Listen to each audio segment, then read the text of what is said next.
Greetings and salutations, all you beautiful individuals. It's another Rappy of League Unlock. Eric and Mark here with you for a double homestand roadshow weekend that we got in EU and over in Korea. We'll start on the Karmine Corp side of things. The blue wall was on full display, and this atmosphere was probably more hype than the last 2 years of finals venues that Europe has had. I hope you said a long goodbye, LCS fans, to Busio, because he ain't ever coming back at this with what we just saw from that road show. And yes, add into the performance that KC was able to put through at that road show. On top of it all, the sweet cherry on top. Yeah, he's going to be staying with the blue wall for probably quite a long time. And listen, the hype was here. This was Shifters, Na'Vi, a struggling Fnatic. This isn't even like the marquee matchups of the big three in EU right now, and still had this level of hype. And let's not get it twisted. KC was absolutely tested en route to this 3-0. Dropped a game to Shifters. We're behind against Na'Vi, and if Fnatic's a better team, they probably get 2-0'd by Fnatic. They needed a pretty miracle Yike Baron steal, and then needed Fnatic to run it down despite being up 5v3 to, again, almost sweep KC. They're just playing up to the crowd. Gotta give some drama. Yeah, I see. In all seriousness, yes, I think there is still things that you can, hyper focus in on and needle down as far as with this KC team that you need to sharpen up. You want some tweaks on, absolutely, but that's kind of where you are throughout this part of the season, looking towards playoffs and things like that. But getting the results down your favor, having him go the way that they did, this has to be only viewed as a massive success for the LEC. Now, is this going to be the success that is more than enough to, hold people over as we stay in the Berlin studio for various events? Is it going to be enough where you're okay with KC getting one of these if maybe you aren't one of the squads that is involved in having one of these first stands, if you're not as fortunate as KC, as a Movistar Coors, maybe as a G2, if you keep going down that list that you could extend these type of experiences to, these type of fan support from. But at the end of the day, I think when we do step away and you do look at the wins put up on the board for KC, the environment that was there for the fans, this has to be viewed as a massive success for the LEC. Yeah, and maybe, as we've heard the rumors of 2027 going fully remote for the LEC, maybe there's the angle where you have these once, twice a split, either at KC, Koi, we're going to get later this year, and just keep the Berlin studio and have a roadshow super week where you have, everybody playing for a weekend. Maybe that's an angle here, because this is so much better, so much more exciting than, it was deafening, like you're at a world championship and it's the regular season Shifters versus KC. That's the thing. It wasn't even, again, one of the most optimal lineups that you could have put through as far as the test and everything else. You could have had it be even more special, but it still was one of the most exciting, most memorable moments of the year that we have had so far. So very much so excited to see what that went through, and happy that at the end of the day, even with, yes, some of those ups and downs and some of that pushback coming through, you still had the home side, KC, coming on through and playing strong. The guys are looking good, and they're going to be set up pretty well for that playoff run. Yeah, and I think the guy who benefited the most from that on-stage ambiance buff was your boy Kana, because he was absolutely disgusting across really the whole weekend, but especially the last games against Fnatic. I think this is a guy who's maybe some of the vibes of not getting to participate in the T1 home stands that are going on over in the LCK. He says, I don't need any of that. I got it right here with the Blue Wall faithful for Karmine Corp. Yes, he absolutely did step it up, and that's going to be one of those things moving towards playoffs with that eye towards an international appearance. Kind of needs to be that strong option in that top side for this KC team, and having that come through in this weekend was a good thing to see. He's been hearing all the noise, everybody talking about Nako as that premier top laner, and said, let me remind you who was the top dog last year, as he had a great weekend. And obviously, Yike stole some of these games as well. Remains the Smite King of Europe, and let's be honest, he's had that title basically since he hit the scene on G2. That man is lethal. So 3-0, KC stay perfect on the year. Check it off. Fully successful road show for them. It was also a fully successful homestand for T1. What a treat. We got both of these maybe most popular within their region squads having these kind of host venues. T1 did a service to the fans by giving them a little bit of a circus, fiesta, drama, entertainment, whatever you want to call it, and dropping that Kyria's re-signing through till 2029 with the squad.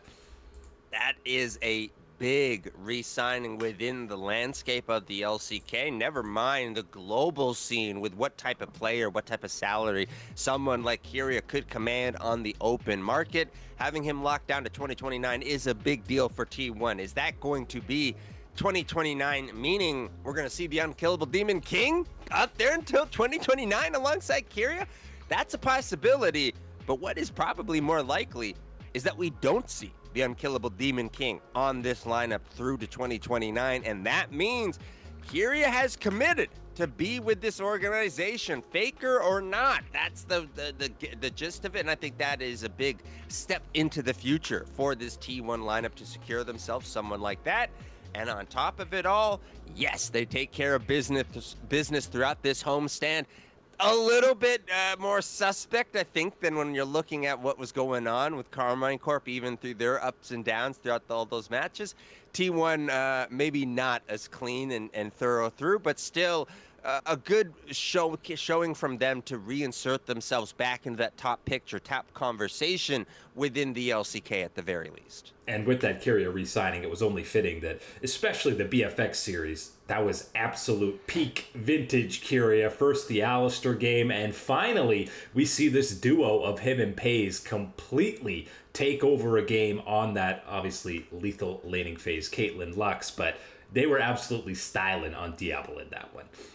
And that was one of those ones that you knew they were cooking that one up for the homestand fans. They knew that they wanted that. They set it up perfectly throughout the draft situation to line it all up, and absolutely smacked it in the gameplay part of it, being that power bottom lane. There were other things going on. I think Owner had himself a very good homestand as well. The only player that I think that didn't really maybe explode or pop off or deliver all the way that the fans would have wanted or envisioned is maybe Faker in the mid lane. And that is something I think you might want to talk about as far as champions, where they are in the meta, individual performance, all sorts of things like that. But on a weekend where it did seem like a lot of the, things that you want to see firing on all cylinders for T1, the only one that really was more or less consistently lagging behind or not really a show up in some of these moments was Faker. And is that going to be something that we're keeping track of as far as with the rising bar of what that standard is to be one of the excellent teams in the LCK? Or maybe that's why T1's bringing old Easy Hoon back into the stable, back onto the team to join the coaching staff. I mean, probably could have showed him a thing or two about the Azir games, especially this weekend. Faker's all-time most played champion now, were some of the most sus performances out of him. But yeah, it's like clockwork. We get the Faker slump inevitably. I think we're in the midst of it here the last month or so in the LCK. It happens year in, year out.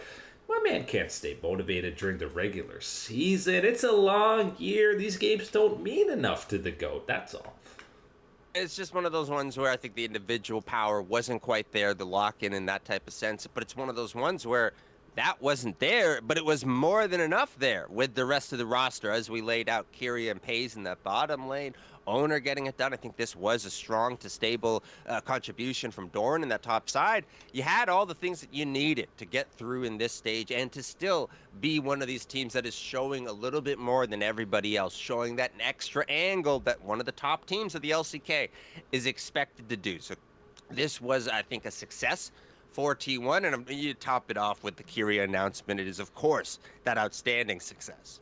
We also got a little bit of returning to form out of Gen.G as they were, tested or supposed to be tested by a Nongshim team that's kind of leveling up, and it felt like the elite room of the LCK, they just opened the sliding peephole. Gen.G looked out, saw Nongshim, and quietly closed that thing, because even when Nongshim had a lead in this first game, you felt like it was inevitable that Gen.G were going to take it back, or it didn't even actually feel like Nongshim had a lead. And then the second game, Peak Gen.G, they get a 4K plus gold lead, and the kill score is 1-1.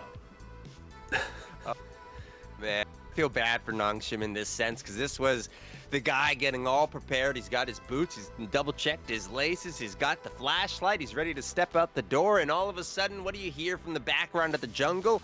Oh, that's a dinosaur roar, and that's a bunch of saber-toothed tigers out there ready to rip you to pieces. Flashlight ain't helping you there. No. You were prepared for what it was going to take to go through the jungle of the top order of the LCK.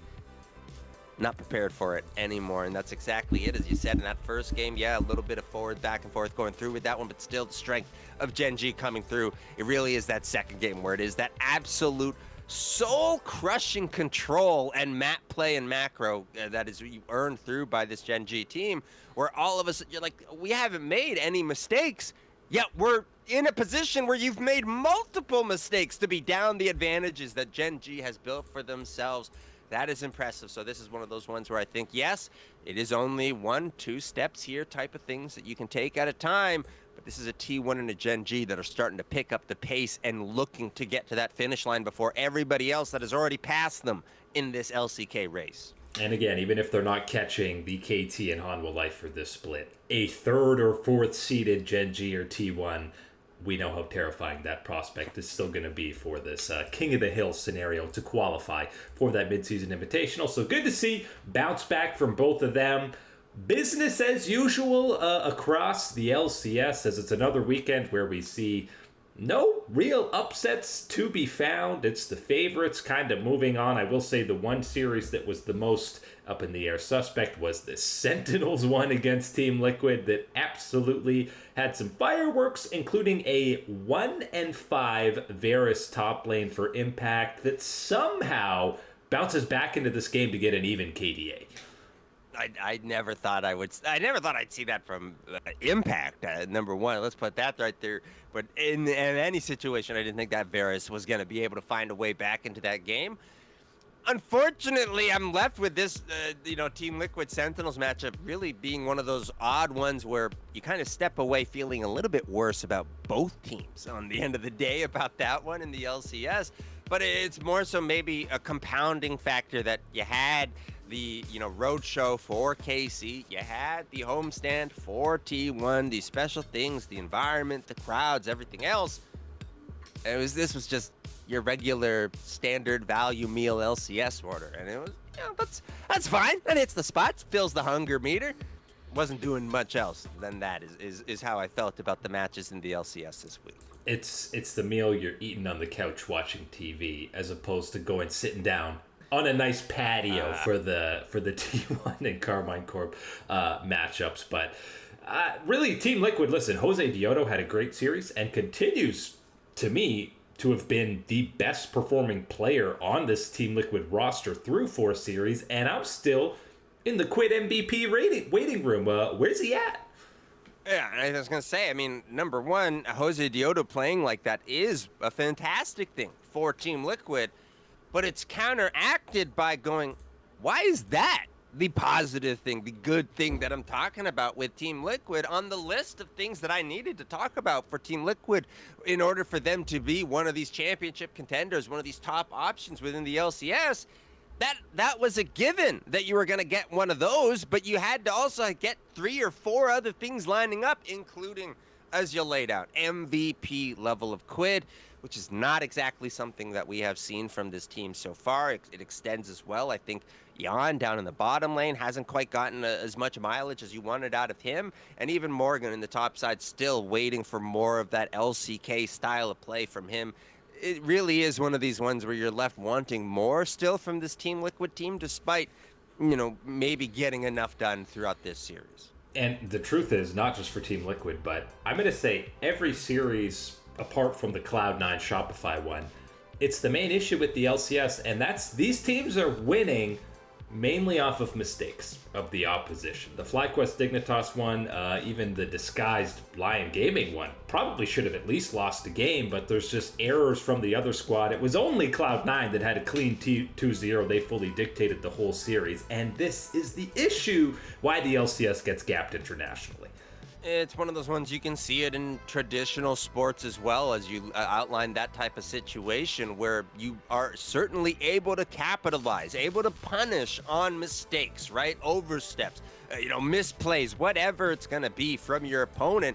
You're able to counter. You're able to make that push back once that mistake is made. What happens when your opponent is so good they don't make mistakes, or they make very infrequent mistakes?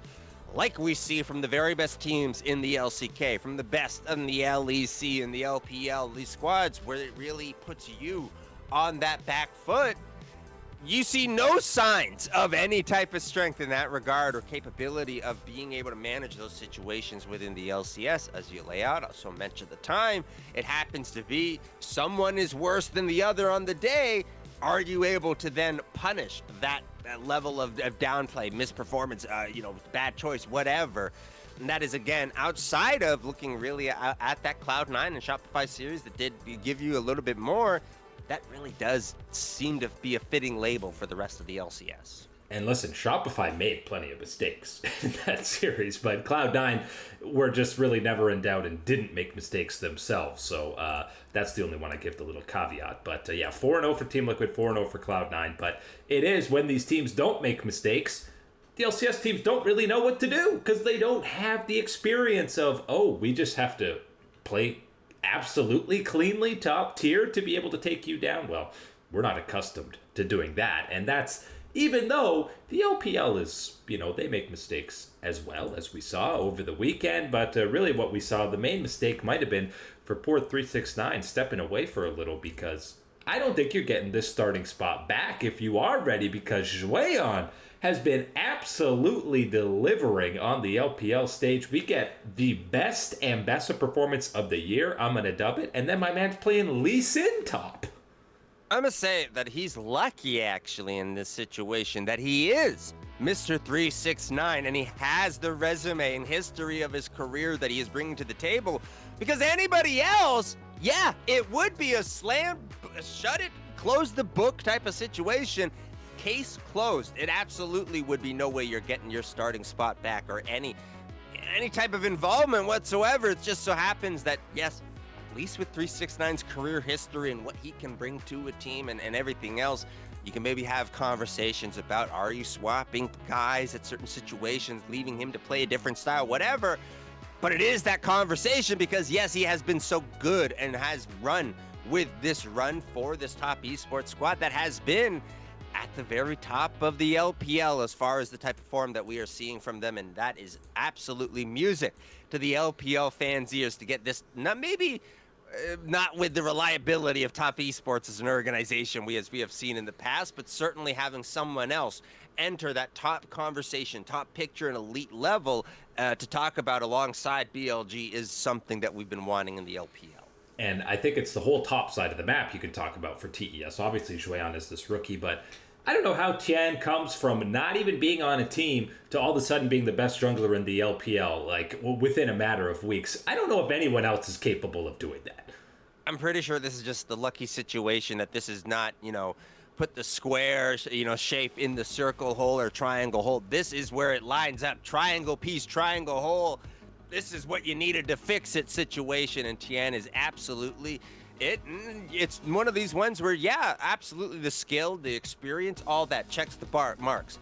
But to be able to step into the situation, that garbage pit that it was leaving at that single point with what had happened with the previous jungler for top esports, that is a bounce back situation that does need to be examined and talked about, or that isn't being talked about enough for how well it has done for this top esports team climbing back into that elite conversation of the LPL. And I might even be talking about Tian being MVP, best player in the league, if it weren't for a certain mid laner on Billy, who, yes, we had a great Jhin performance against Weibo. Some other guys stepped up for BLG, but you look at the whole body of work for this season, and Knight is hands down the MVP. I think BLG might be below 500 if Knight wasn't playing at the level that he is. It was another deathless series for him, and I did a little video about this. But not only is Knight the best player in the LPL right now, I'd make a case for him being the best player on the planet right now.